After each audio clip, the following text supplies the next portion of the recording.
여러분 안녕하십니까? 목요일 아침 여수 MBC 뉴스투데이입니다. 더불어민주당 전남도당이 6일 지방선거를 앞두고 경선에 돌입하면서 각 선거구별로 크고 작은 잡음들이 계속되고 있습니다. 그런데 광양에서는 상대적으로 경선 잡음이 좀 덜한데요. 원팀 조직력이 본선 경쟁력이라는 전략적 판단에 예비 후보들의 공감대가 형성되고 있기 때문입니다. 김주희 기자입니다. 지난 4일 광양시장과 시도의원 출마 예비 후보들이 한자리에 모여 클린 경선을 약속했습니다. 더불어민주당 순천 광양 구례 곡성 을지역위원회 클린 경선 새학식에서 광양의 민주당 예비 후보들은 네거티브 없는 정책 경선, 결과에 승복하는 경선 등 5가지 핵심 서약을 다짐했습니다. 광양의 예비 후보들은 이후 경선 과정에서 상호 비방과 네거티브를 극도로 자제하고 크고 작은 잡음을 일으키지 않으려 애쓰는 모양새입니다. 무엇보다도 저는 시장 후보들이 스스로 절제하고 자제해서 판단을 잘 이끌어 가시기 때문에 큰 갈등 없이 지금 가고 있다 이렇게 생각하고 있습니다. 여기에 한 발 더 나아가 지역의 공동 대응이 필요한 이슈가 발생하면 단체 행동에도 나서는 등 지역 정가의 과거와는 다른 새로운 풍속도까지 그려내고 있습니다. 물론 최근 컷오프된 일부 예비 후보들이 반발해 무소속 출마를 검토하는 등 이탈 움직임이 전혀 없는 것은 아니지만 전과는 다르게 숨죽여 움직이는 모습만큼은 역력합니다. 광양의 민주당 예비 후보들의 이 같은 배경에는 본선에 대한 부담감이 크게 작용한 것으로 보입니다. 지난 3차례 지방선거에서 민주당 후보가 무소속 후보에게 연패한 데 따른 위기감이 반영된 것이라는 분석입니다.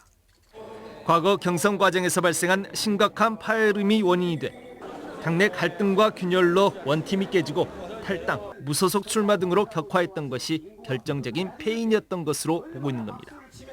일단 후보들 스스로도 경선보다 더 중요한 게 본선이라는 생각들을 하기 때문에 본선 경쟁력을 스스로 갉아먹어가면서 경선을 치르지는 않겠다 이렇게 생각을 하게 되셨던 것 같아요.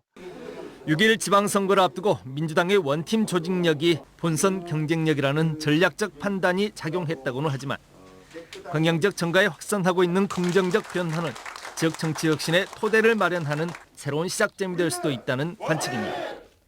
MBC 뉴스 김주입니다.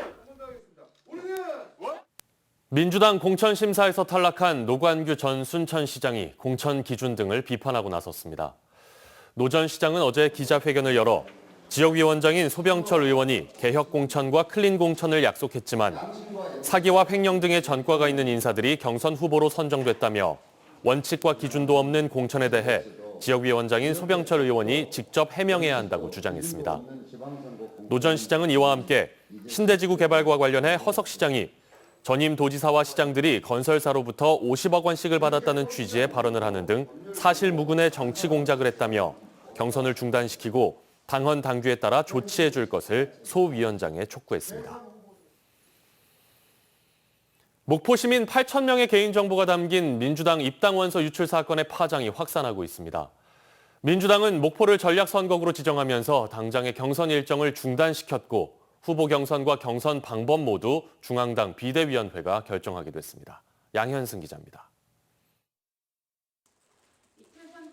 민주당 중앙당 비상대책위원회가 목포 선거구를 전략선거구로 전격 지정했습니다. 8,000명분 민주당 입당원서가 외부로 공유돼 개인정보가 무단 유출되고 가공을 거쳐 당원 명단이 분석됐다는 MBC 보도에 따른 겁니다. 목포의 경우 전략선거구로 지정을 했습니다.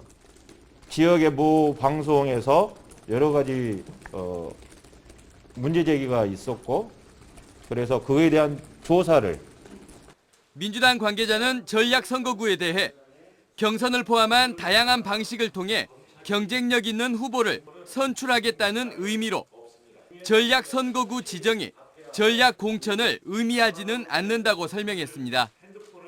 민주당 목포시장 경선 후보자와 경선 방법 등에 대한 모든 결정 권한은 비대위원장에 위임됐습니다.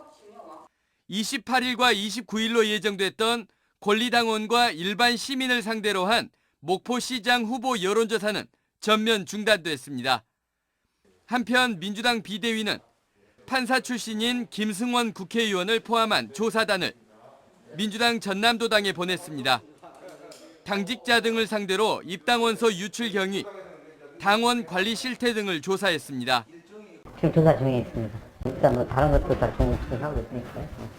민주당 비상대책위원회는 8,000명의 개인정보 유출 사태에 대한 자체 조사 결과를 토대로 조만간 목포 선거구 공천 방향을 확정할 예정입니다.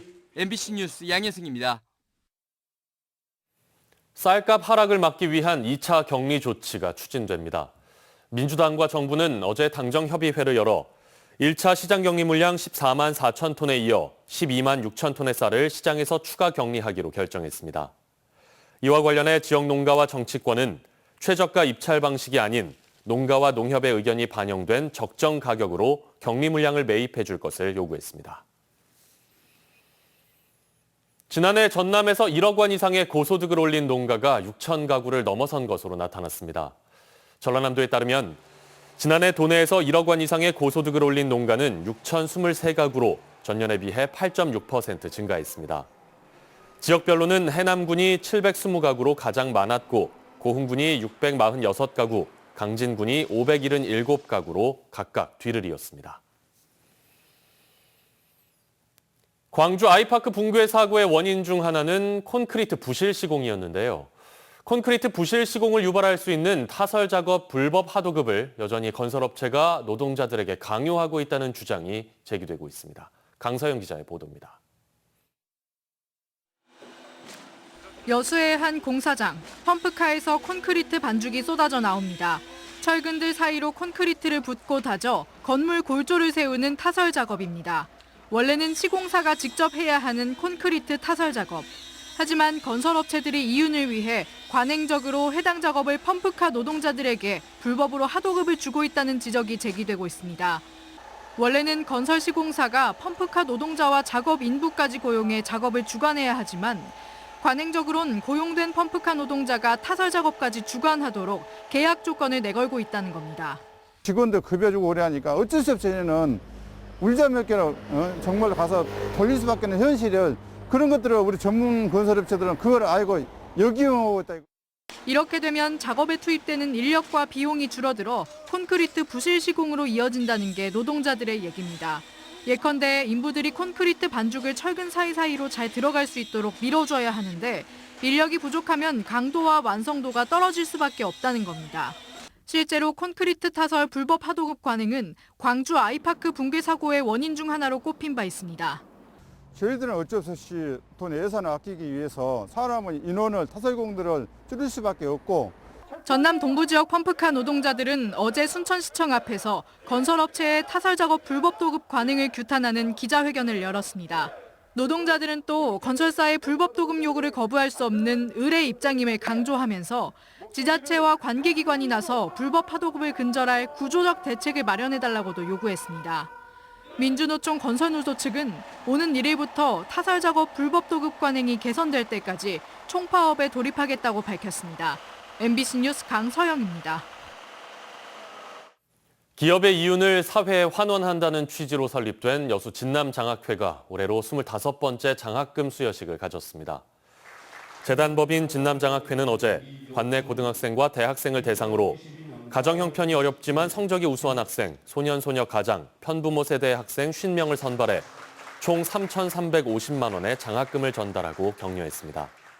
진남장학회는 지난 1997년부터 지금까지 25년 동안 총 1,428명의 장학생을 선발해 6억 7,610만 원의 장학금을 지급했습니다.